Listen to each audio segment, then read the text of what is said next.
बंगाल में एक नाम 15 साल तक पावर का सिंबल था, ममता बनर्जी। उनके सपोर्टर्स के लिए दीदी, ओपोनेंट्स के लिए बंगाल की सबसे मजबूत पॉलिटिकल वॉल।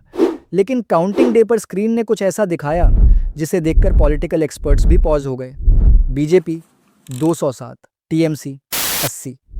ये रिजल्ट नहीं था, ये पॉलिटिकल अर्थक्वेक था।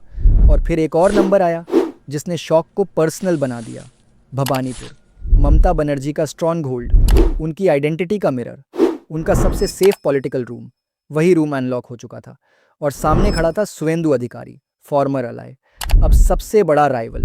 एक लीडर स्टेट हारे, ये पॉलिटिक्स है, लेकिन जब लीडर अपना सिंबल हार जाए तब कहानी पर्सनल हो जाती है। पर यह कहानी सिर्फ ममता की हार की नहीं है, ये कहानी है यूथ के ब्रोकन ड्रीम्स की, विमेन के साइलेंट एंगर की, लोकल फियर की, वोट बैंक फ्रैक्चर की, और एक ऐसे स्टेट की जहां पब्लिक ने डिसाइड किया अब स्क्रिप्ट बदलेगी। This is the saffron tide. Counting day के स्टार्ट पर दोनों कैंप्स कॉन्फिडेंट थे। टीएमसी को लग रहा था बंगाल फिर दीदी के साथ खड़ा होगा, बीजेपी को लग रहा था इस बार हवा अलग है। लेकिन अर्ली ट्रेंड्स ने पहले हिंट दिया, फिर वार्निंग दी, फिर शॉक दे दिया। Seat after seat BJP lead करने लगी, डिस्ट्रिक्ट आफ्टर डिस्ट्रिक्ट टीएमसी का होल्ड स्लिप होने लगा। जिस पार्टी को कभी बंगाल में आउटसाइडर बोला गया था वो अब स्टेट के अंदर नहीं आ रही थी, वो स्टेट को कैप्चर कर रही थी। और सबसे डेंजरस चीज़ ये थी, ये वेव सिर्फ सिटीज़ में नहीं थी, रूरल बेल्ट में भी थी, बॉर्डर एरियाज में भी थी, ट्राइबल पॉकेट्स में भी थी, विमेन वोटर्स के मूड में भी थी। और जब रिजल्ट वोट भवानीपुर पर आया, बंगाल पॉलिटिक्स का हार्ट बीट रुक गया। भवानीपुर सिर्फ एक कंस्टिट्यूएंसी नहीं थी, ये ममता बनर्जी के पॉलिटिकल कॉन्फिडेंस का सेंटर था। ये वो सीट थी जहां उनका नाम ही नैरेटिव कंट्रोल कर लेता था।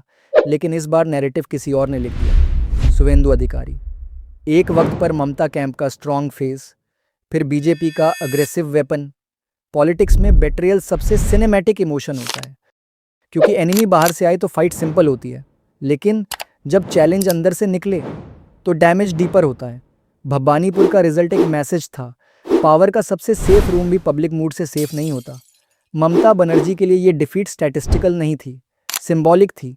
और बंगाल के लिए ये सिग्नल था, अगर भवानीपुर बदल सकता है तो कुछ भी बदल सकता है।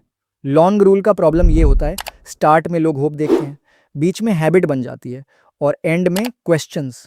15 साल बाद बंगाल के कई लोग वेलफेयर याद रख रहे थे, लेकिन सिस्टम की थकान ज़्यादा फील कर रहे थे। लोकल नेटवर्क्स स्ट्रॉन्ग थे, लेकिन कई जगह वही स्ट्रेंथ कॉमन मैन के लिए प्रेशर बन गई।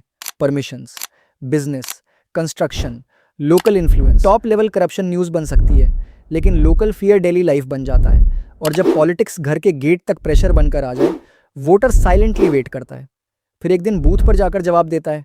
स्कूल रिक्रूटमेंट स्कैम ने यूथ को इमोशनली तोड़ दिया। गवर्नमेंट जॉब सिर्फ सैलरी नहीं होती, वो रिस्पेक्ट होती है, पेरेंट्स का सपना होती है, मिडिल क्लास सिक्योरिटी होती है। जब लोगों को लगा कि मेरिट कॉम्प्रोमाइज़ हुई है, एंगर सिर्फ पॉलिटिकल नहीं रहा, पर्सनल बन गया। एक स्टूडेंट के माइंड में बस एक सवाल था, पढ़ना इनफ है या सिस्टम ऑलरेडी फिक्स्ड है। और यही साइलेंट एंगर बीजेपी के लिए रॉ मटेरियल बन गया।